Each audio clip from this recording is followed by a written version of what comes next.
welcome back to Bookmas. We are here with my November book journal.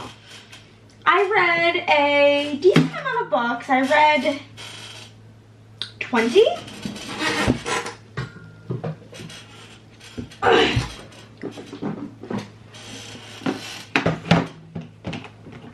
Let me pull out my stickers. I'm not very prepared today, if I'm being honest with you. But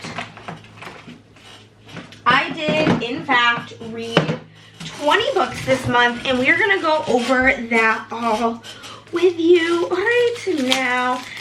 All of these books are featured in one way or another in a reading wrap-up that's a reading video that's already up, or one that will be coming out very soon. So, with that being said, we're just gonna jump right into it. As far as my color for the month, because you guys know I do pick a specific color for each month in my journal, I decided to go with Sequin Gold. I thought that was like a really fun one for the month of November. So we have our two different sheets of dividers. These ones were new. They just came out for Black Friday. So I have sheet 17 and 13. I've got my stars, my tracker fill-in. We have got mixed deco, flower 1, dot deco. And this looks dumb, but I have all of my little headers right there.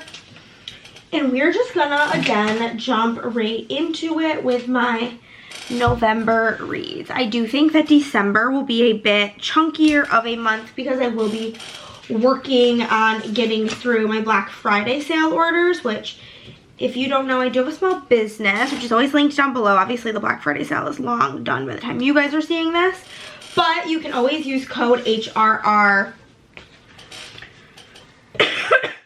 Use code HRR20 to save 20% off. There are tons of foiled stickers. I have 120 colors that I offer, and pretty much most stickers in this video are from my shop, with a handful being from my friend Andrea's. But this is a monthly reads header, a divider, and some flowers. And then I am going to go into my dot deco and fill in some of these empty spaces. The first book that I have is a 5-star, so I'm actually going to put it on this page because I want like that full page. So we're gonna actually skip over book 1. I think technically I didn't even finish it first. It's just the one that I started first, but I read it physically, so it took longer than my audios. Most audiobooks I bang out in one day, but most like Kindle or like physical book reads take me three times of reading it. Depending on if I do that every day, depends on what I'm up to. So, we're actually gonna skip to book 2. I do have custom quotes from my shop. The custom book stickers are from my shop. And yeah. So I think we're gonna start with Unromance by Erin O'Connor. This is a super cute book about our main female character. And she, let's get our dividers. Where they go? Ow. I'm probably just gonna go down the line, truly. Our main character, she is a romance writer, and she's kind of recently gone through a bad breakup. So she no longer is being super believing in the whole like a love situation. She's not really like a fan. She's not really subscribing to it currently. And she gets trapped in an elevator with this guy.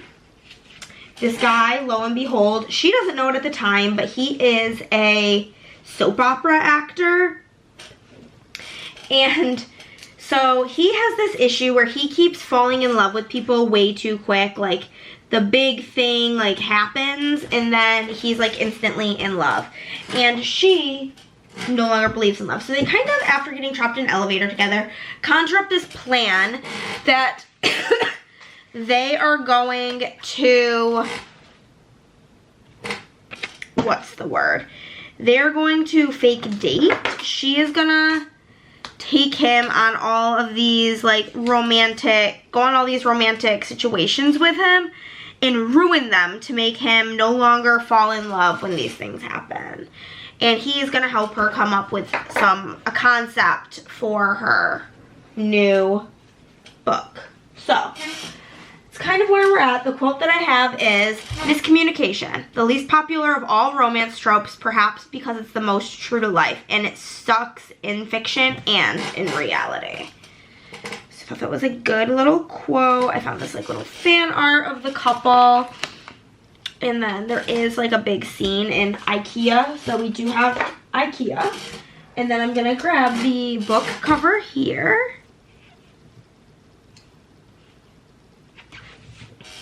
And I will grab my little ratings. Ooh, this is the last one on this page.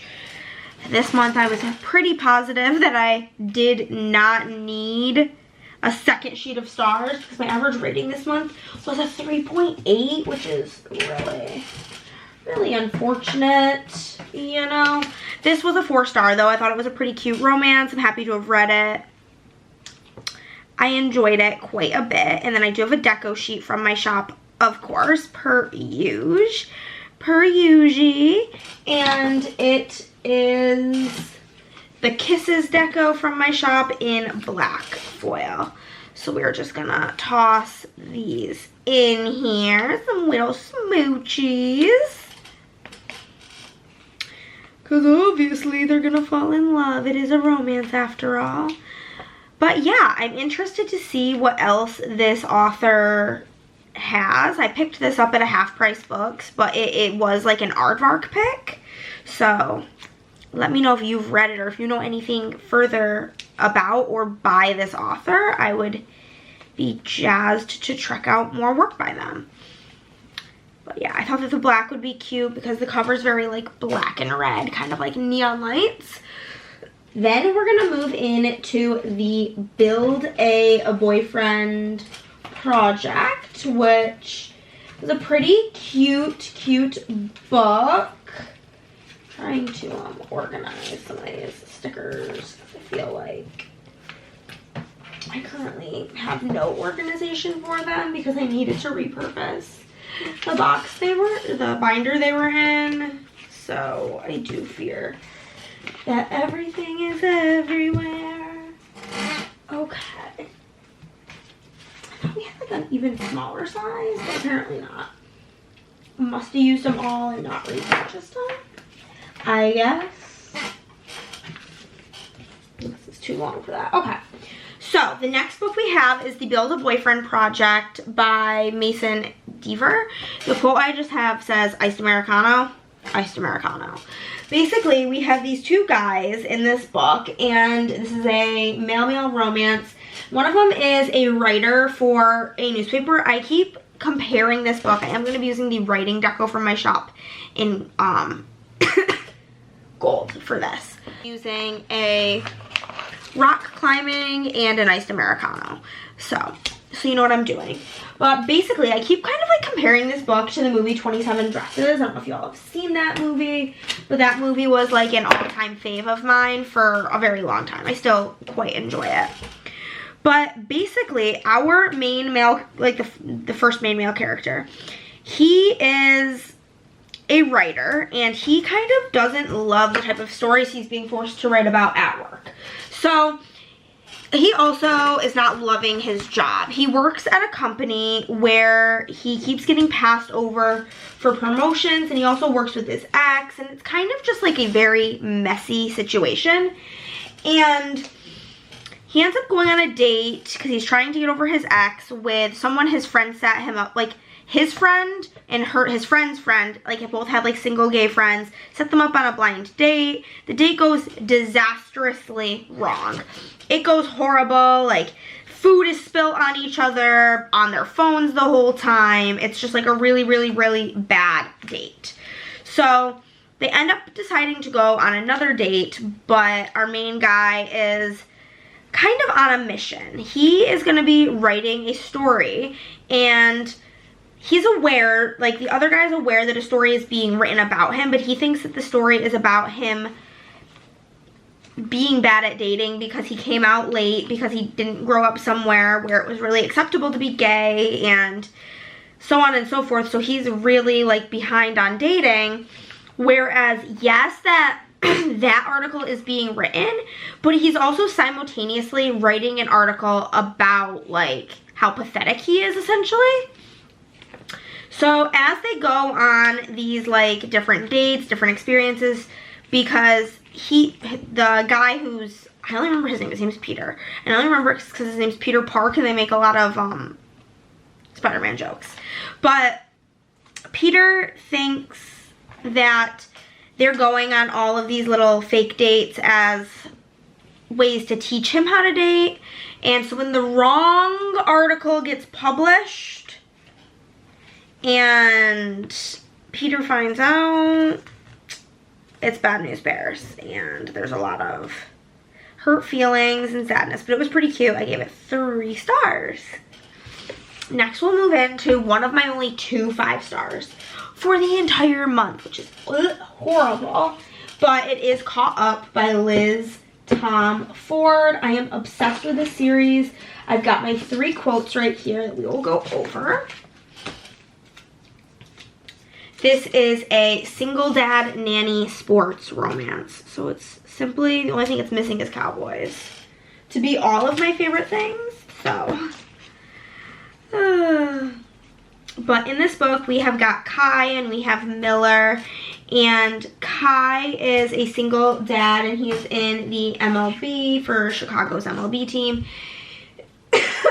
He kind of didn't know he was a dad for the beginning of Max's life. Max's mom showed up with Max and is like, oh, by the way, you're a dad. And also, I don't really feel like being a mom anymore. So here you go. Bye. Leaves him on his doorstep, and he is taking on this role of dad. He needs a nanny. So his coach basically volunteers his daughter, who she is like a pretty famous like pastry chef. She works with restaurants that are up for Michelin stars to help them revamp their menus to earn their Michelin star.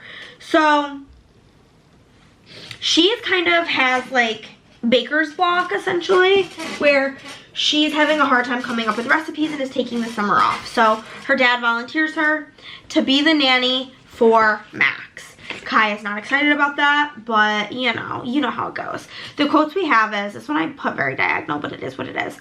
I'm not telling you what you should or shouldn't do with your life. I just don't want you to be so afraid to fail at something new that it keeps you from finding your happiness when you're the reason I found mine. We have, if you ever decide to stop running and make a home, make it with me. And I don't like the term settling down. I didn't settle for anything. I simply stopped running when the 2 best boys I know caught me. So cute. It's literally like, I read this sobbing on the airplane to Chicago, which was just so fitting because the book takes place in Chicago. So it was just like really great vibes. So we have this fan art of Miller, Kai, and Max. And I'm going to put like the big quote kind of like here in the center. I think that would be great. Great, great, great. We'll also pop one up here. I also have a Corona, some cookies, and some more fan art, which the Corona makes sense because in the book, he literally meets her in the elevator in the morning while she's like drinking a Corona for breakfast. And so when he finds out that's who's supposed to be watching his kid, he's like, oh, hell to the no. But don't worry, he comes around, of course, of course. So, pop that in. We'll pop in our other quote down here. And then I'll put the book in the center right there. I'm loving this series so very much. I do have the baseball deco from my shop in Sunset Hollow. And then I, of course, I'm going to put in my 5-star rating because, duh. But the fact that I only had 2 5 stars this month is actually devastation. I just had to really think about what my other one even was. But, duh. You'll see. It's towards the end. The beginning of the month was pretty strong, but it went downhill, let me tell you. It was just such a mediocre reading month. It's very upsetting, honestly.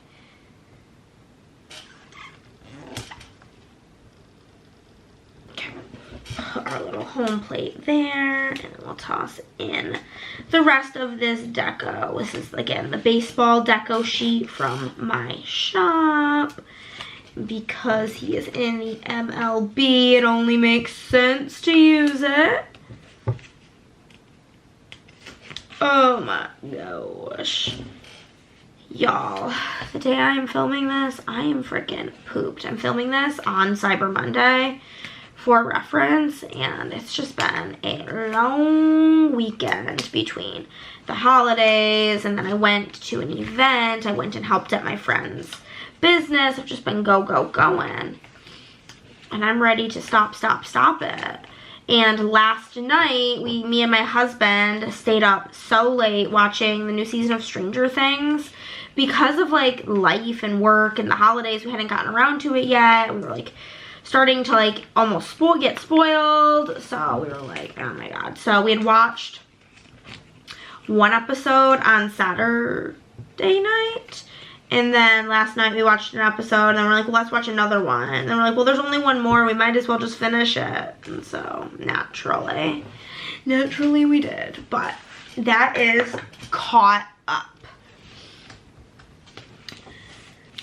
I can obviously split this, double split in half, because I know damn well we don't have another 5-star for quite some time. Which is just sadness, truly. So the next book we're going to go with is is going to be releasing 10.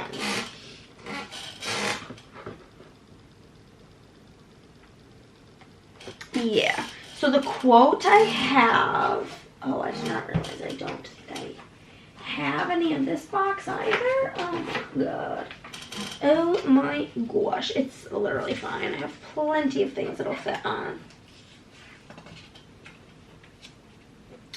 Okay, so the quote I have from, jeez Louise, releasing 10 is, because I knew deep down inside that I would sit with Lizzie Young for the rest of my life if it kept the sadness out of her eyes, if it kept her safe. So this is the 6th book in the Boys of Tommen series. I did it. I'm caught up. That was a pretty large and in charge goal I had for myself this year, was getting caught up on series, and I got caught up on this one.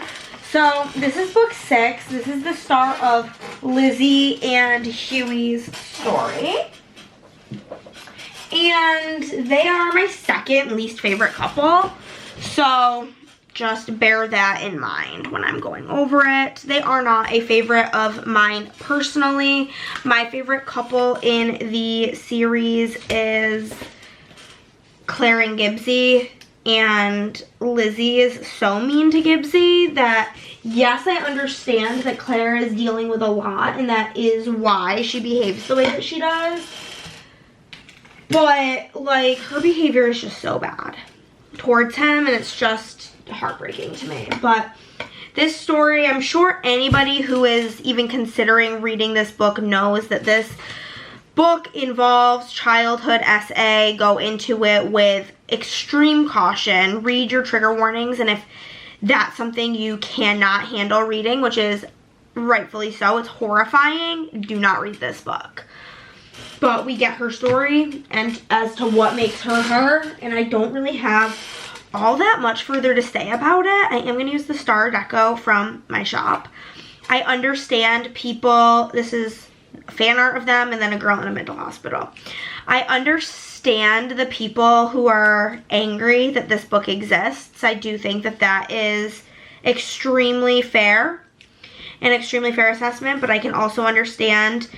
I am beyond thankful and grateful that this is not a story that I can relate to, but I do have stories. I think I read a lot of stories about grief because that is something I deeply relate to, and it brings me comfort reading things that make me feel less alone. So I can understand that a story like this for somebody who's been through these horrible things could bring them a sense of peace. So that's where I stand on that, and that's all I'm going to say about releasing 10. Next, we're going to go into Face Off by Chelsea Curto. the quote I have is, "You don't give up on the things you love just because they get hard." So this book is the first book in the DC Stars series, and I am, without a doubt, obsessed with the fact that the female, like that both the guy and the gal, both of them, are professional hockey players. I think that that's really cool, that like it's not just him, it's a sports romance on all fronts. And so in this book we have got Emerson, or Emmy, our female main character, and Maverick Miller, our male main character, and she starts out the book on the like minor league team, and she's getting the opportunity to move up to the big leagues and play on this new team, the DC Stars. When she goes to meet the team, she goes to meet the captain, who is Maverick, and he sees her, approaches her, and literally just immediately starts hitting on her because he did not do his homework. He did not watch the videos he was instructed to watch, and he did not know that this tall, hot redhead was his new teammate. And boy, did he learn. And so the book starts out with them really on the wrong foot, and Emmy literally is pissed. She wants nothing to do with him, but he is bound and determined to make a friend out of her because they are a team and they need to operate like a family. So through the book, through family dinners, through a silly little game of like 500 questions, they start to develop a friendship, and they obviously start fucking. One thing about this book is it went from 0 to 100 so fast. Like, within the flip of a page, they go from absolutely hating each other to literally having sex, which is fine if that's something that you're excited about. I am a slow burn girly. So that did take me out of the book a little bit, that in a 400 plus page book, they're already like together on page 100. I'm just like, oh, so like what are we working at here? Because for me, I like there to be like a lot of tension. I like to feel the yearning, the angst, the like, will they, won't they? I love that. So when it happens so early in the book, that does kind of take away from it, but I did still give the book 4 stars, and I am very much so looking forward to continuing. I'm very much so want to read Hudson's story, and I think the coach either has a book or is getting the book, and I'm excited for his story as well. Okay, we are going to follow that up with Wyatt by Jessica Peterson. And we have this quote that says, "Don't make me say it. Don't make me say it. You know, sunshine. You know I want to be your guy." So this is a childhood friends to lovers story, which I do quite enjoy that trope. This is the book 2 in the Lucky River Ranch series. This is a series where we follow brothers, and this book is about Wyatt, obviously, and Sally. Sally is the daughter of the like vet for the ranch, and she is also going to school to be a vet. And in full transparency, guys, the last time I saw you, it was around 7 o'clock. It's 10 now. I will probably have cut it out, but I was casually filming it as a video, and somebody started pounding on the door, a level of pounding on the door that I don't think I have personally ever in my lifetime pounded on a door that hard. And yeah, it was actually terrifying, and it was like repeatedly, whoever this mysterious person was started screaming, "Hello! Hello!" And I got really, really scared, and I pretty much called my husband, basically crying over it, and it was really, really scary. And then I literally sat in my bed with a knife for hours until my husband got home from work. So he's home from work now. The door just opened because the thing is we do have a Ring doorbell, but the battery had died and he was charging it, and classic, of course, that happens when it's not plugged in. So he's getting that back out there for me. We do have the cowboy deco from my shop in mid blue. And I don't know what I said about this book, so. But basically, Wyatt is book 2 in this series. We have got our girl, Sally, and our boy, Wyatt, and their childhood friends to lovers. She is back in town while she is waiting for like her kind of like placement for her veterinary residency. And while she's there, she's kind of forced to face like, if you guys have ever watched A Cinderella Story, where like Chad Michael Murray's character is like, no dad, his dad's like, you're giving up your dream, and he's like, no dad, I'm giving up yours. Sally's story kind of gave that vibe where she's trying to figure out what she really wants out of life, and if it's what she wants or if it's just what her family has wanted for her. It was pretty good. I gave it 4 stars. Those books that had my absolute full attention. I'm sorry, I didn't realize how old this was. Full attention while I was reading it because I read it while I was trapped at the airport. So it's always nice when that happens and you're able to really get full focus. Next up is going to be The Intruder by Frieder McFadden.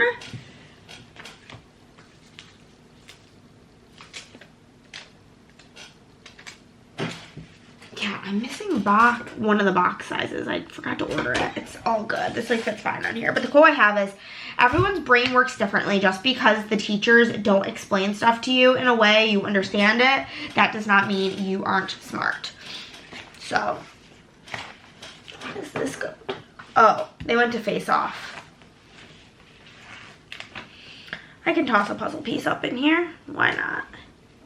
He does puzzles to like combat his anxiety, so throw those in there. Okay, so in this book we have a woman who's living in a remote house in like the forest. It's not really built for the climate. She's got some weird ass neighbors that won't stop trying to help her, knock on her door. There's a storm.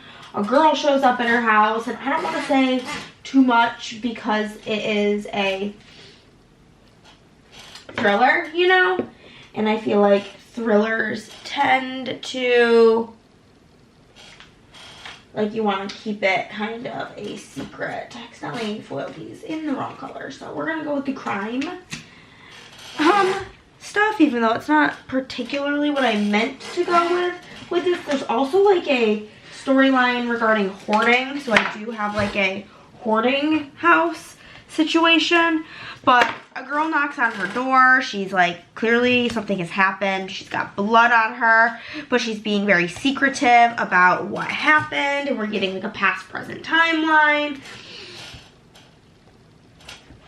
It was quite good. I did give it 4 stars, and I am glad to have read it. And then I do have my deco in Midnight, which is like a really dark purple.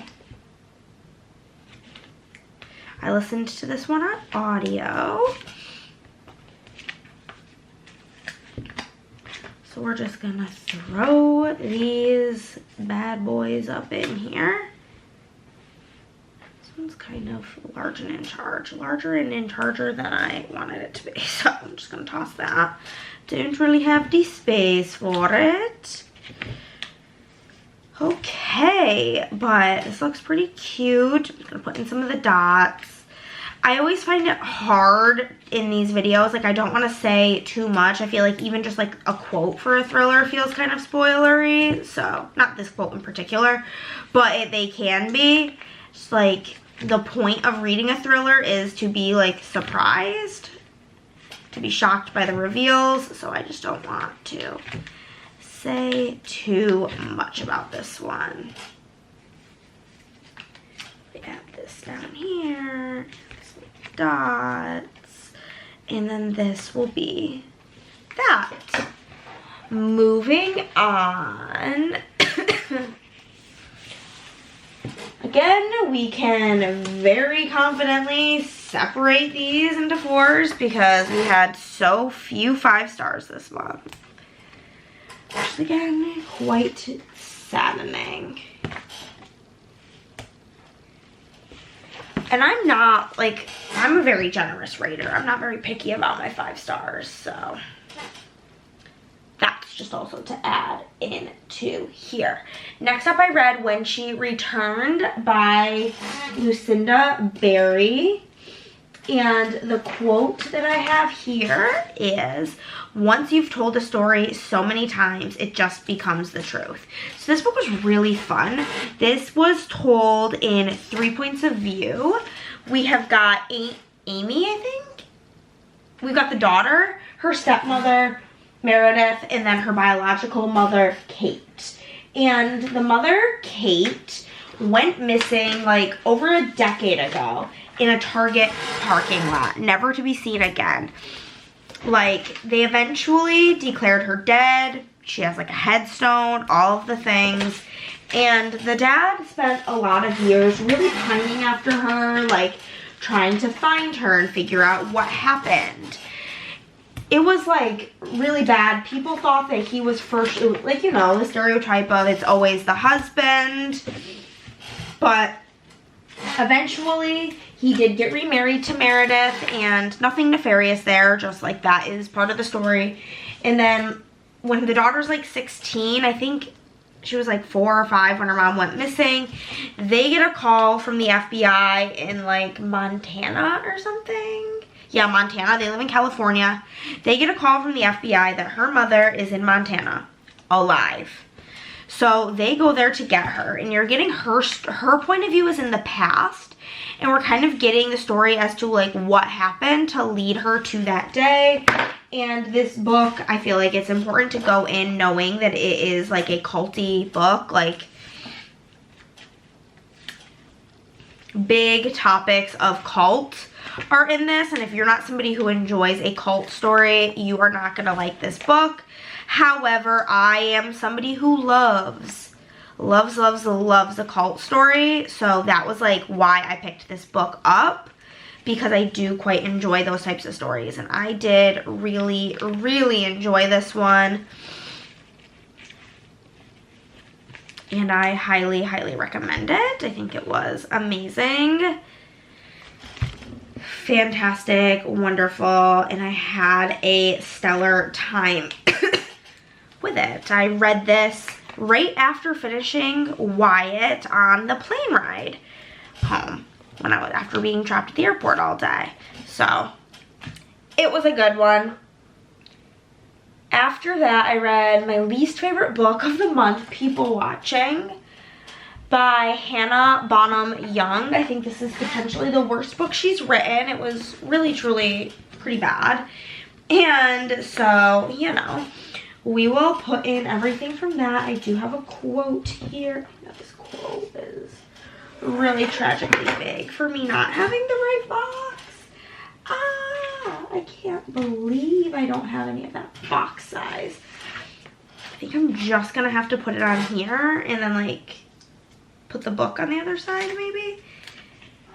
Yeah, we'll figure it out.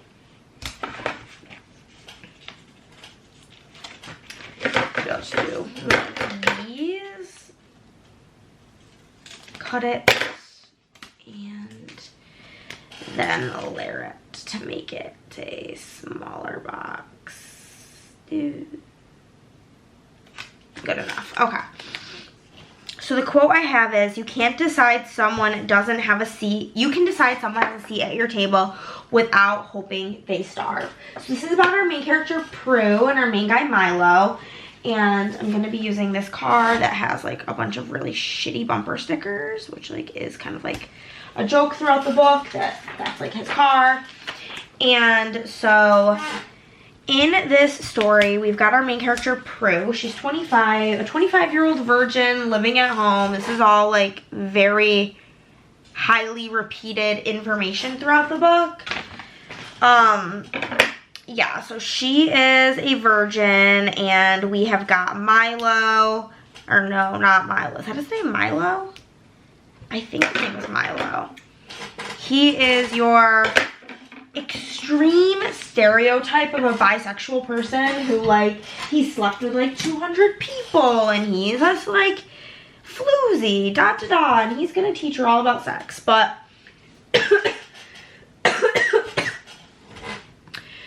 currently living at home. Her mom is suffering from early onset Alzheimer's, and her mom was an artist, an art teacher, and Milo is also an artist. I'm going to use the Art Deco in brown marble. And he was actually, her mom was his high school art teacher. So when he moves into this town, finds out that she lives there and that she's dealing with this, it's like really deeply saddening for him because she was a very pivotal person in his life. Milo and his siblings have kind of like a difficult relationship with one another. They deal with some pretty serious traumas from their childhood, from neglect/abuse from their parents, and it caused them to have like kind of a lot of guilt towards each other. So they have this system that they've had as siblings their whole life, which they refer to as a 119, where when they really need help from their siblings, they can call in a 119. So when their older brother, who is married with like 6 kids, calls Milo and Nadia in with a 119, they are quick to be there. And this is where he finds Prue, and they get to talking, and he's helping with her mom because her dad has kind of given her an ultimatum because he doesn't want her to give up her life to take care of her mom, and so he is helping her delegate the tasks of taking care of the mom so that she can, quote unquote, find a life.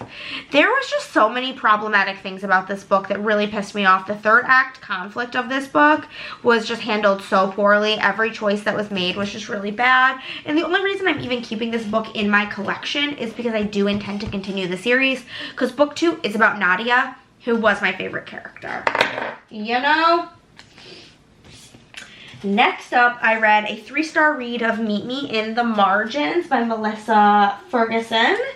This book is about our main character. She is working at a like publishing agency who's super against romance.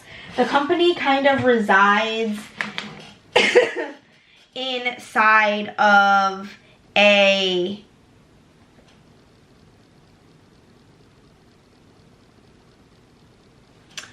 the building kind of resides inside of an old house, and there is like a room in the attic that she's kind of made her own little private office.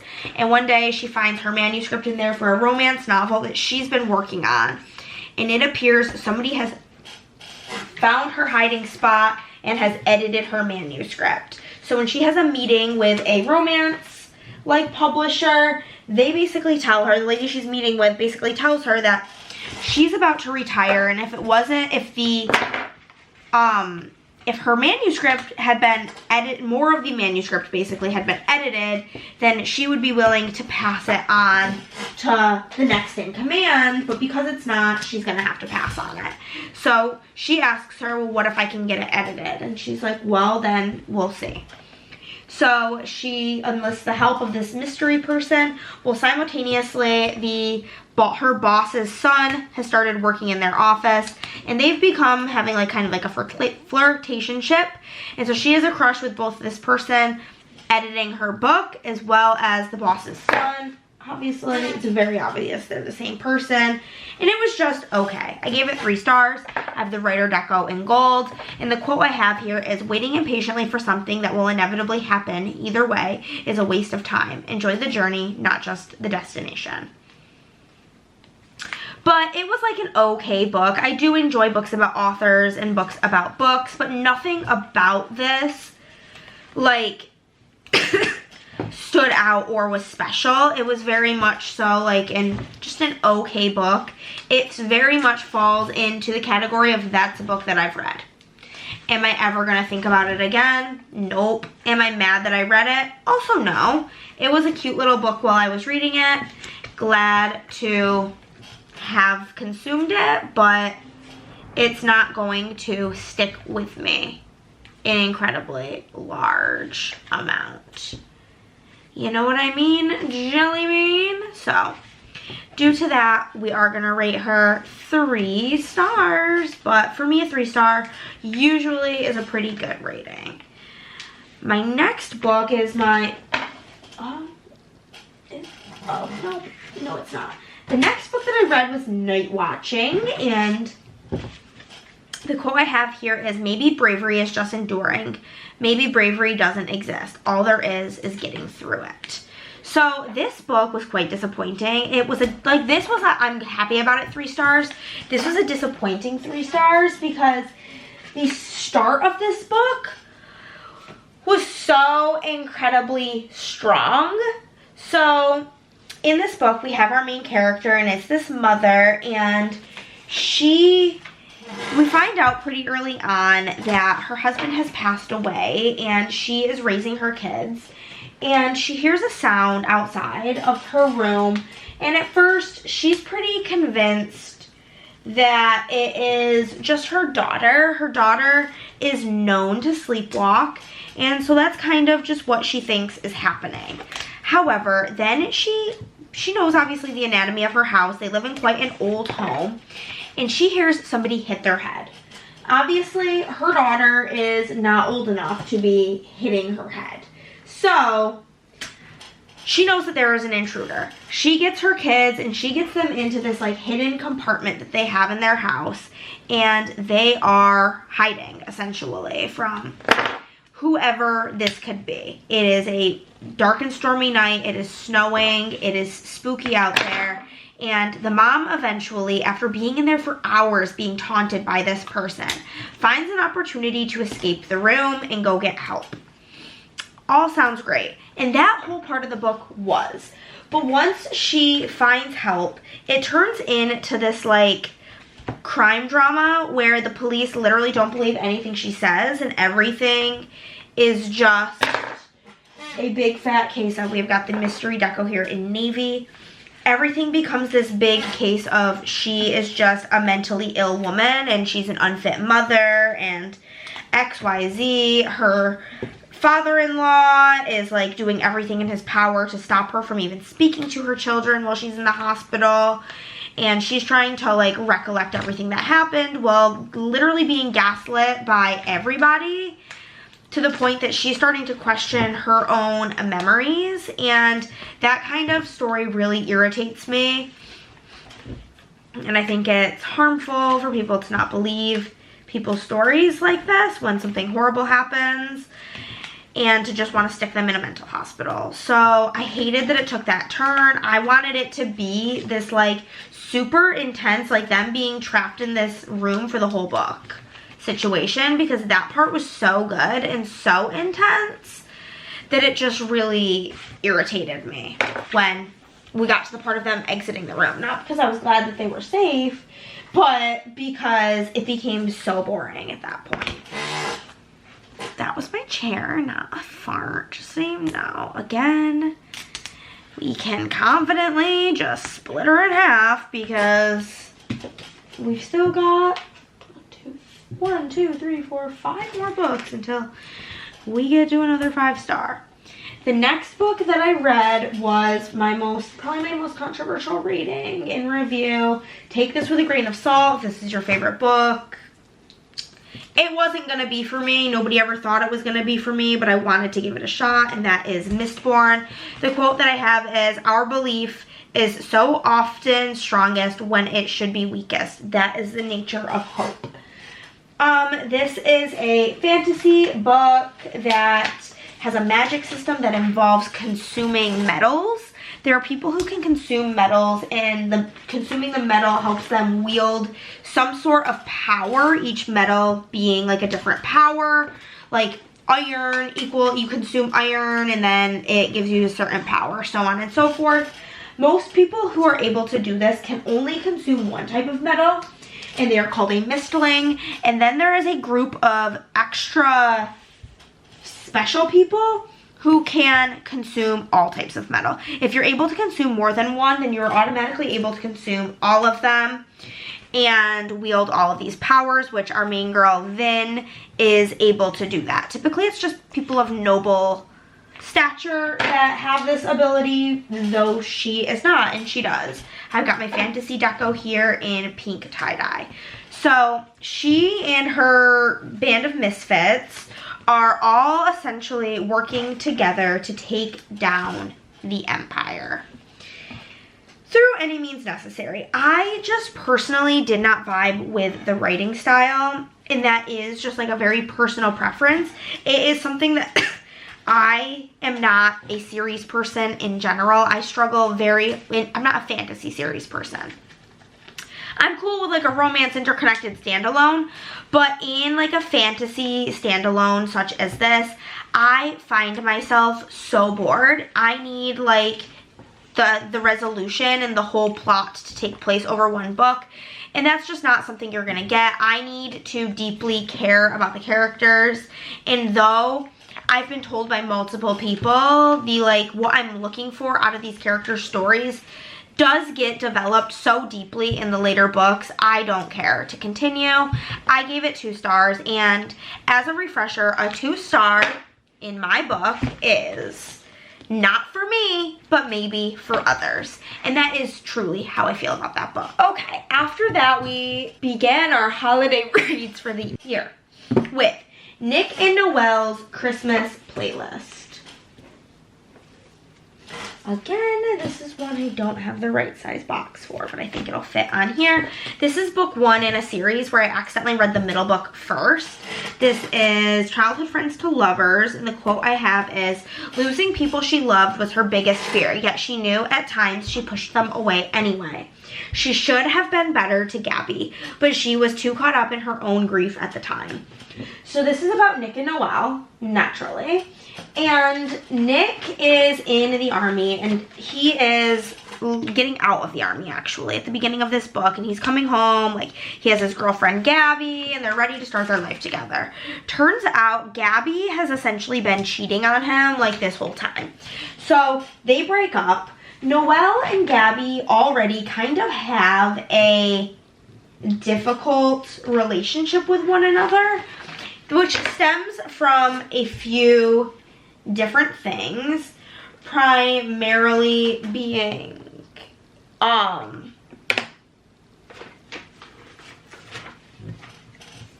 think that this goes with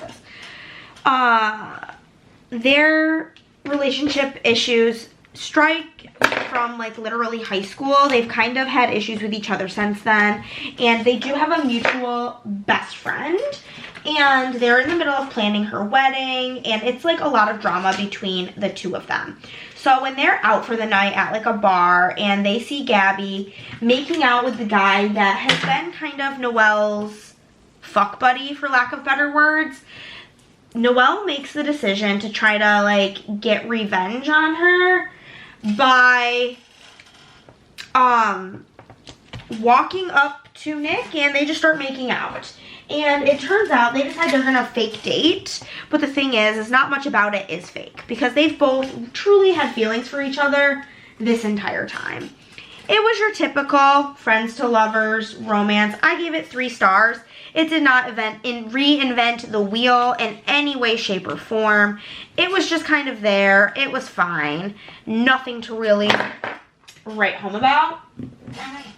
I do have Christmas Deco 1 from my shop in dark green, so I'm gonna throw that in here.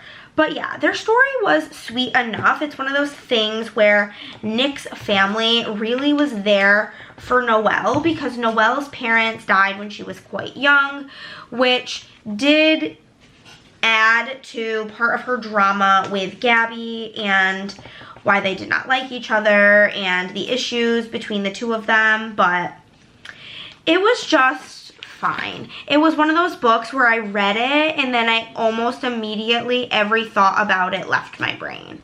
I know we've all been there. It just did not stick with me, and it's not one that I would go out of my way to recommend. However, I do remember quite enjoying the second book, Something About Mary.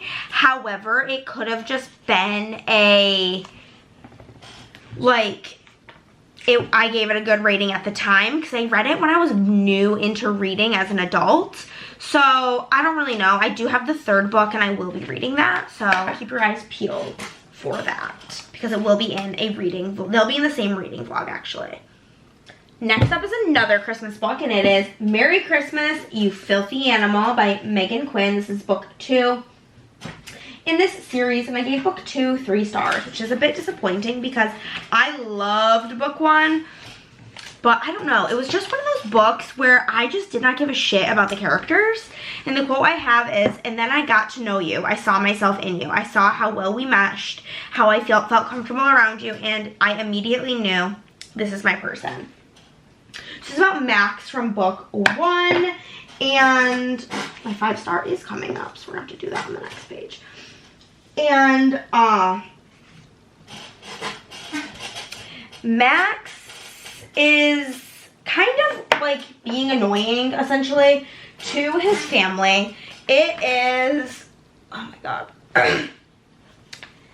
it's him and Betty is the girl's name, and it's the evening time and he can hear somebody kind of at the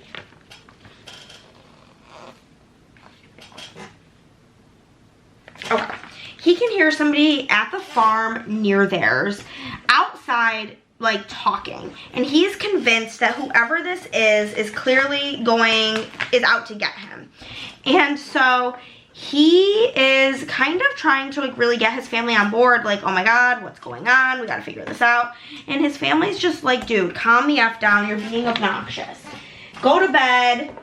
Like, basically being mean to him like Kevin's family is in the beginning of Home Alone. And so he goes to bed, he wakes up, and he's like, his family's gone. He hits you with the, "I think my family disappeared" type of line. So fun. I loved all the Home Alone references. That was absolutely a blast. So it turns out that the neighbor Daryl, who he and Daryl have had beef since high school. You find out why, and that's actually one of my favorite storylines in the book. His niece, who is like the same age as them, because he's like her niece by marriage or some nonsense, is moving in, and she is being tasked with, this is the Christmas 2 deco in Shattered Red, helping him build out this farm to make a competing farm. There is a rule in this town, in Kringletown, about businesses being like the same within the town. However, this farm is just outside of the town lines, so he can get around these rules, and that's kind of what they're going to be doing. When Atlas/Max, I hate that he goes by both names, it actually infuriates me, finds out about this, he and Story from book 1 work together to make this plan to woo Betty and get Betty to fall in love with Max so that he can break her heart and make her leave town. That's kind of like their plan of action. However, he starts basically pulling all these elaborate pranks on her, like Kevin does in Home Alone, to get her to leave. But very quick after the like literal first prank, he realizes, no, I actually really like this girl, and she obviously is gonna find out that he may have had poor reasons to get to know her, and it causes all of this drama between them, and it just felt very long, very repetitive, and I just did not really care about these characters. I will for sure continue in the series if there's more of them, because I've read 2 other Megan Quinn books and I've given both of them 4 stars, so I think this one's kind of the outlier. Then we're going to skip my 5-star to go into Merry and Bright, which I actually don't remember what I gave this one. I think I gave it a 4. This is a little short, tiny little novella in like one of those Amazon collections of stories. This is Merry and Bright by Ali Rosin, and the quote I have is, "A sock without its pair is still a sock. You can match it with another one." So in this book, we've got our main character, and she is Jewish, and she celebrates Hanukkah, and she is on her way home for the holidays, and she ends up sitting next to this guy, and they get to talking. He's kind of dreading going home for the holidays for a myriad of reasons, and so is she. Their reasons are a bit different. His reasons being that his family pays him too much attention when he's home. They put so much pressure on him, and it makes him feel quite overwhelmed, and he is dreading it. Whereas her family basically acts like she doesn't exist. She's talked over, she is ignored, and it's a really difficult situation for her. He is a football player for the New York Jets, and they kind of make this agreement, because they're both going home to the same place, to go home with each other, to be their barrier through the holidays. They're gonna fake date, give their families something different to focus on. However, pretty soon, because he's going with her through the, like, all the nights of Hanukkah, and she's gonna be with him for Christmas through Eve and Christmas Day, and you know, this I'm gonna use the Christmas 2 Deco in olive. Through the festivities, they start to both really fall for each other. There is like an actual very big plot point, and I'm not gonna spoil that for anybody, as to like why he does not want to date her despite really liking her. And it was actually really sweet and really nice to see them work through these things. And yeah, it had just the right amount of emotional pull for a novella where you feel satisfied by the ending but still feel invested in it. My biggest issue with like super short books like this is I am somebody who loves like a emotional read, an emotional pull, something to tug on the heartstrings, and a lot of the times in these little novellas it's just like they meet, they have a little spicy scene, the end, which is fine. What else can you ask for like a tiny little novella? But this really had it all. So I'm very happy with it, and I gave it 4 stars. Highly, highly, highly recommend. After that, we will move into, I think I'm gonna do, yeah, we'll do my 5-star over here, which is Good Spirits by B.K. Borison. I absolutely loved this book, and I'm so excited about that. She's been a very hit or miss author for me, so I'm glad to have another hit. The 3 quotes that I have for this book is, she's been waiting for you her entire life, and you've been searching for her just as long. Oh my god, so romantic. Christmas has always been my favorite time of the year. It's the only time of the year where it feels like magic might be real. Obsessed. A long quote here that says, I could spend an eternity studying you and still not know what you might do next. You give so much of yourself so freely. You're wild with your intentions, miraculous. I've seen so many lives, Harriet, but I've never seen someone live like you. Oh my god, it's giving me chills. So this is about Harriet and Nolan. And Nolan is the ghost of Christmas past, and he is there. Harriet has a very difficult life. She has a very difficult relationship with pretty much everybody in her family. Her mom, her sister, her dad, her brother. They all have pretty like rough relationships, and she was very, very, very close with her aunt, and her aunt has passed away, and her mother, who was obviously sisters with her aunt, her and her sister did not get along. And so Harriet having this super close relationship with the aunt was always something, kind of like a point of contention between them. And whenever the aunt passed away, Harriet did inherit and start working at her aunt's antiques shop, which was also a big point for them to fight over. And so in this book, our main guy, Nolan, he is there as the ghost of Christmas past to take her through her past to find out what she did wrong, because she is apparently like a bad person and she has some wrongs she needs to correct. She's kind of taken aback by this because she's like, well, I'm a good person. And he's just like, yeah, that's what everybody says. Obviously, you've done something wrong or I wouldn't be here.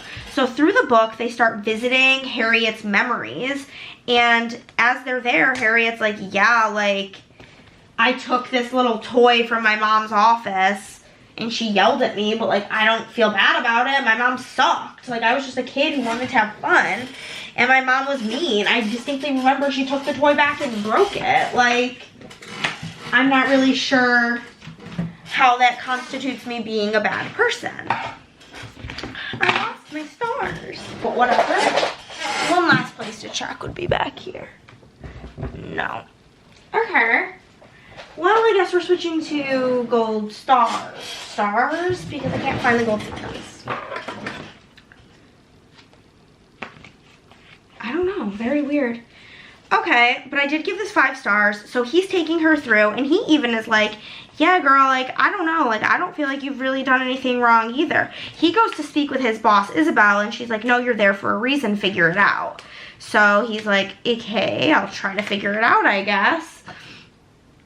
And I don't really want to say much else, because there's some, like, actual, like, surprise reveals in this book that were done really, really well. And I loved it. I gave it 5 stars. I thought it was great, but I can see, like, my friend Madison was like, I couldn't get past, like, the sex with a ghost. And I'm like, that's fair. That is fair. I do have the Christmas one deco here in Shattered Red that we are, of course, going to pop in. There's also this thing about Harriet where she always loves to have candy canes on her. It's like her emotional support candy canes. So at one point, Nolan starts just like carrying them in his pockets in case she needs one. Oh my god, it's so romantic. And because he's a ghost, he can't really like taste things unless it's like things with extreme flavor. So like he tells her how like he likes like hot tamales and stuff. So that's why we have the hot tamale. I did like an antiques shop at Christmas time because like she works in her aunt's antiques shop at Christmas time. And yeah, it was just magical, wonderful, and beautiful. And I am pretty obsessed. I can't wait for book 2. I'm really hoping that book 2 is about Sasha, I believe is her name, who was the girl who works at the antiques shop. And I just loved her character. I thought she was so fun. And I would love to like get a whole story on her. She was so sassy and funny. So I know that book 2 has been announced, but from what I can find online, we don't know who it's about yet. So that's what I'm putting out into the universe, that it is going to be about the girl who worked at the shop. Because I quite enjoyed her. But, oh yeah, that looks so good. Next up, we have another book in that like little short stories collection called All Wrapped Up by Rosie Danan. And the quote I have here is, "You can't love someone into becoming well." This is about our main female character. She is a stand-up comedian and our guy is a doctor. They meet one night while she's doing stand-up. She kind of like, he finds her in the alleyway having like a panic attack. He comes in, it's her show, he laughs, he thinks it's great. You also get this like storyline between him and the neighbor, who he just has saved in his phone as like 3B, because he never learned her name. She helps take care of his plant, his snake plant. And then the girl from the like show ends up coming in to the ER, and he treats her for like a bit, like she needed like to be stitched up on the forehead. Lo and behold, this is his neighbor, because when he locks himself out of the house, and he texts his neighbor being like, hey, like, I'm locked out anyway, like, I can just, like, come in and chill until I get this sorted.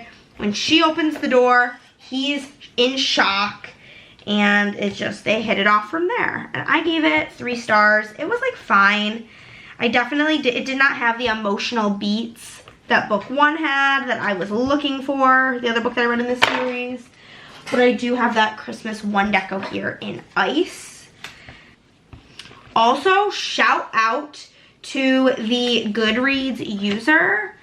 I don't know your name even, but there is, because typically for me to get my quotes, I go onto Goodreads, you go to the book, and you go all the way to the bottom, and it has the popular quotes. And some books like this one, and I think the only other one, these 2 books, like in this little series, and the Male Romance Build a Boyfriend Project, that one as well, but these ones and these 2 romances in particular, they did not have any quotes, but there was one user who in her review had her favorite quote from the books, and you made my life easy, girl. Thank you very much. So that's that one. Then maybe my quickest little book journal video ever. Only 3 more books to go. But I will say, I did put on my Amazon wish list, because this is a like 300 256 page journal. I did ask for a 350 page journal for Christmas. So if I don't get it for Christmas, I'll just buy it for myself. And I think I'm not going to be like doing much in the beginning of the book next year because I need to conserve spaces for all of my reads. But the next book was another 3-star read, and it was One Last Stop by Casey McQuiston. I don't know why whenever I say their name, it just sounds incorrect. So somebody tell me how to say it because I feel like I'm not doing it right. But the quote I have here is, sometimes the point is to just be sad, August. Sometimes you just have to feel it because it deserves to be felt. So this is about our main character, August, and August just moved to New York City. And August is in school and is working part-time at a diner and is just kind of trying to figure out life, really. And one day while on the subway, which she loves taking the subway because it makes her feel like a real New Yorker. So one day on the subway, she meets this girl who gives her a scarf, and they don't really talk, and then she leaves, and she can't stop thinking about this girl because she was just such a babe. And when she runs into her again, she's like, oh my god, like this is fate. And they start talking, and she asks her out on a date, to which she basically says, oh, I can't. And at first, she's kind of like bummed because she thinks she's being let down, like the girl's not interested in her. But the more she sees her, the more so starts to realize maybe she just here they are. Oh my god. She actually can't get off the train. So then August and her friends are on this mission to figure out what's going on with Jane and why is she stuck on the train. And August even finds like an old photo because she finds out that Jane used to work at the diner that she works at, and she finds a picture of Jane working at the diner in like the 70s. So they learn that she's not even from this decade and all of this stuff, and they're just kind of like all working together to help out Jane. My issue with this book and why I gave it 3 stars is I did not really care about August or Jane. I loved the side characters, like the people working at the diner, her roommates, that was one of them was like a psychic medium, and I don't know, I loved all the quirky side characters, but the main characters, I didn't really buy their love story, and I didn't really care what happened to them. So because of that, we gave it a 3. And we will move into our final 2 books, which finishes this Divider 17 sheet. We first read Make Believe Match by Melanie Harlow, which I love this series. This is the Cherry Tree Harbor series. However, I do think after reading this one, you probably should have read the Clover Lee whatever series first, because it is like referenced in this series, but it doesn't make it so you don't understand it. The quote I have is, life is either a daring adventure or nothing at all, Firefly. What's yours gonna be? Which is like a saying that our main female character's dad used to say to her as a kid. So in this book, we've got our main character, Lexi, and her family runs a ski lodge. And the ski lodge is trying to be bought out by this big company. Lexi's very against selling because her parents both died when she was young, and they loved the resort. And so it holds so many precious memories to her that she can't bear the thought of it no longer being in their family.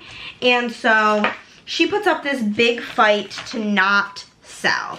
And it is like point of contention with her cousin Tabitha. And so when our main guy Devlin, who is one of the brothers in like the main family throughout the series, tries to get her to sell, she is basically like, absolutely not. And so she finds out that the only way she can inherit the lodge is to get married, which is kind of bullshit, and she knows it. And she's trying to find a workaround, and while Devlin is trying to close this deal, he's been given 2 weeks by his boss to do it. Under his feet, his boss decides to give the account to like his arch enemy. And when that happens, Devlin is rightfully PO'd, and so he just quits his job. He just bounces and he takes a flight to go see Lexi and is like, you need to get married to inherit.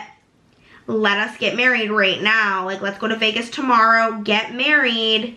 And I'm doing this because I want to, like, get revenge on my old boss. By the way, I quit my job. And then you will get what you want. Mind you, prior to them meeting at, like, the business meeting, they, unbeknownst to them, had met the night before and slept with each other. So he's like, we already, like, know we, like, find each other attractive. Like, what do we have to lose? She reluctantly agrees, and they go to Vegas. They get married, and pretty soon after that, the marriage doesn't really feel too fake.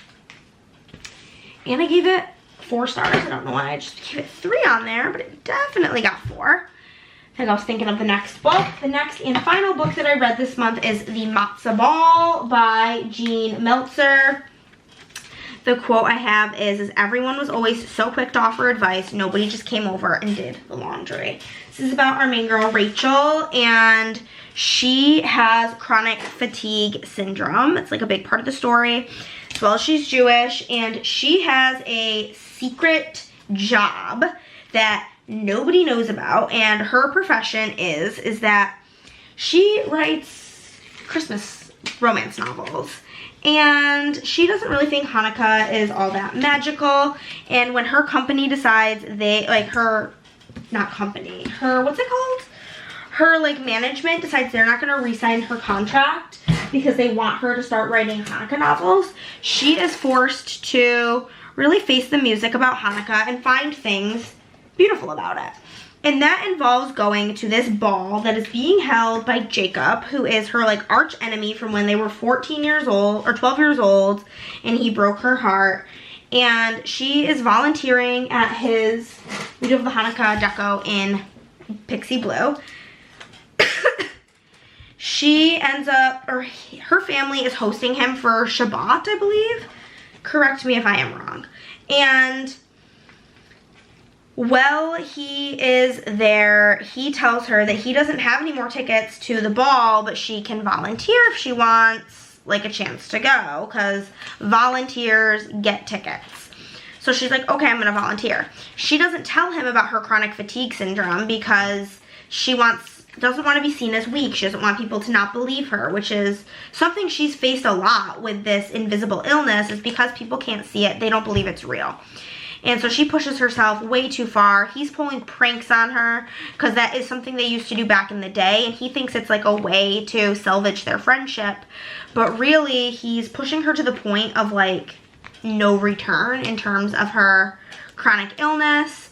And it was a very sweet story. I ended up giving it 3 stars. It was in, like, a good, like, happy 3. I didn't feel overly connected to the characters, and there wasn't that, like, huge emotional punch that I was looking for. But overall, it was a really great story. So moving into our Wrapped. We're going to move into November Wrapped, which my November Wrapped this month is pretty chill. We read very few genres, so we will be starting with that. First things first, we will toss this in, and I will do some of these deco bitty boys, you know?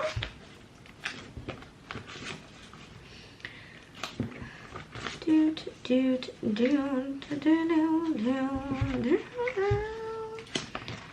know, tossing some cutesy little things in here for the November Wrapped.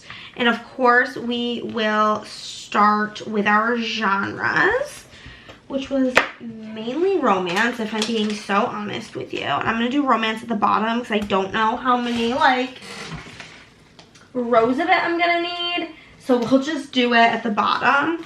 So we have we only have 1, 2, 3, 4, 5. So I'm going to put the 5 in, but romance I will put at the end because there's so few genres that I know it's many rows of romance. Probably 2. Because I only read 20 bucks. How many are there? 1, 2, 3, 4, 5, 6, 7, Yeah, definitely maximum 2. I think it was like 17 if I'm remembering correctly on like my graphic from my video I filmed way early this morning. Y'all, I can't believe how scary that situation was today. I was absolutely terrified.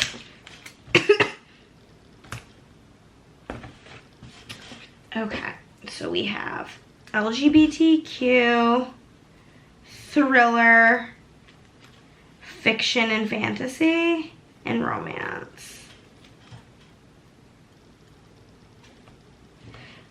Okay, we will start from the top with our genres. Our fill-ins here. First was Caught Up, which is a romance. Followed by Unromance, which is romance. Followed by Build a Boyfriend Project, which is an LGBTQ romance. Releasing 10 is romance. They no longer put these books in the YA section, which I think is rightfully so. Face Off is a romance. Wyatt is a romance. The Intruder is a thriller. When She Returned, is that what that book's called? Yeah. Also a thriller. People Watching is a romance. Meet Me in the Margins is fiction. Night Watching is a thriller. Mistborn is fantasy. I think literally everything else is pretty much romance. Nick and Noelle's Holiday or Christmas Playlist, romance. Merry Christmas, You Filthy Animal, romance. Good Spirits, romance. Merry and Bright, romance. All Wrapped Up in You, romance. One Last Stop is an LGBTQ romance.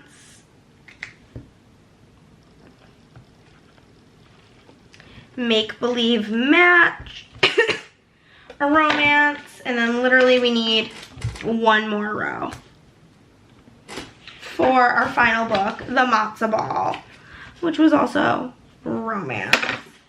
Okay. And then I'm just going to decorate the bottom here with some of my flower deco. Make her look real pretty. I guess we can maybe put in a divider right here first. And then add in the cutesy little flowers to add a little, you know, pizzazzle. Add that, and then we can use some of this deco because these are like a little bit bigger bits and bobs. Oh, I forgot to add some up here. Silly me.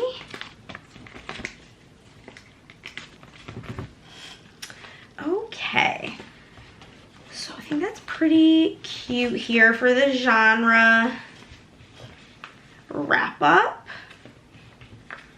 Hopefully I read a bit more diversely the next month. I don't really anticipate doing so because I have a lot of holiday romances to get through. So it's probably gonna look similar next month if I'm being so honest with you. So then we'll move in to locations.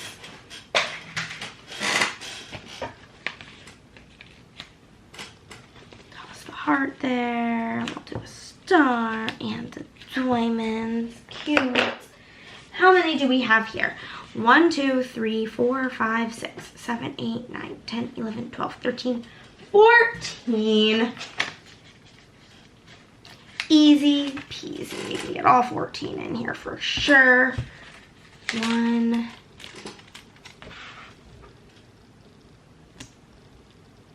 2,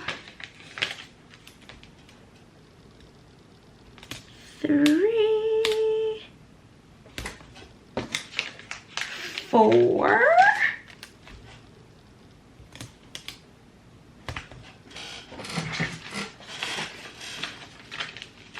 5,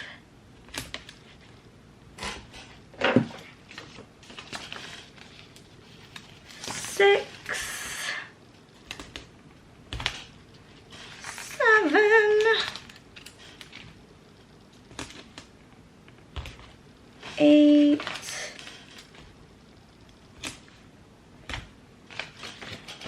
9, 10, 11, 12, 13, 14. Okay, let's make sure see if I had like exactly enough. I couldn't remember if I did any extra, but I think I had room for exactly enough with the way the registration marks land and all of that.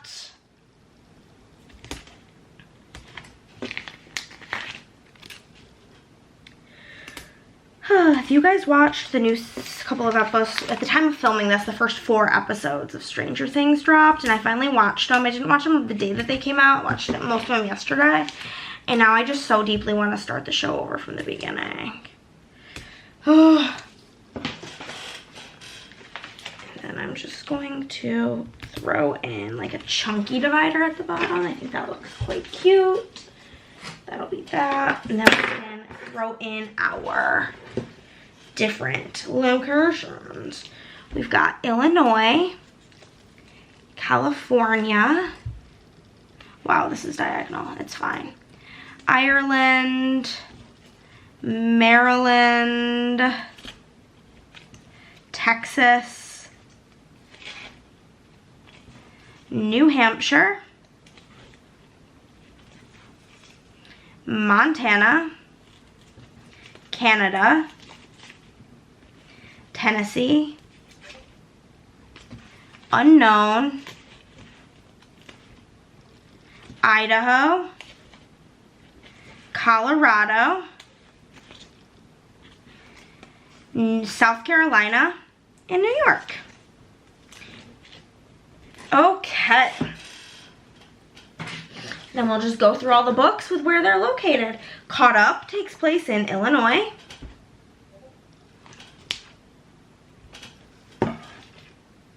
Unromance also takes place in Illinois. Kind of funny.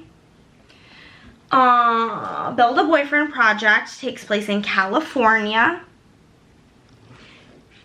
Releasing 10 takes place in Ireland. Face Off takes place in Maryland. Wyatt takes place in Texas. The Intruder takes place in New Hampshire. When She Returned takes place in both California and Montana. People Watching takes place in Canada. Meet Me in the Margins takes place in Tennessee. Mistborn is fantasy, so it's an unknown location. Nick and Noel's Christmas Playlist takes place in Idaho.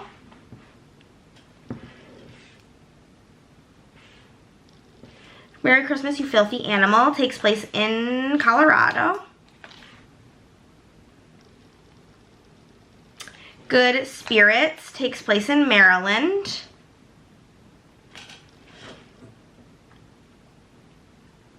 Merry and Bright takes place in South Carolina. All Wrapped Up in You takes place in Illinois. Lots of Chicago books. One Last Stop takes place in New York. Make Believe Match is never specifies other than Cherry Tree Harbor, but we don't know where that is. And the matzo ball also did not specify to my knowledge. So that is everything, friends. Let's do a little flip through of the month. Here we go. Here are our November reads. I love how this page came out. It's always one of my favorites is like the full pages. I do like this whole spread as well. Love everything Christmassy. I think this is my #1 favorite page of the month. This is really pretty too with all the blues. And that's that. Thank you guys so much for watching, and I will see you tomorrow. Bye!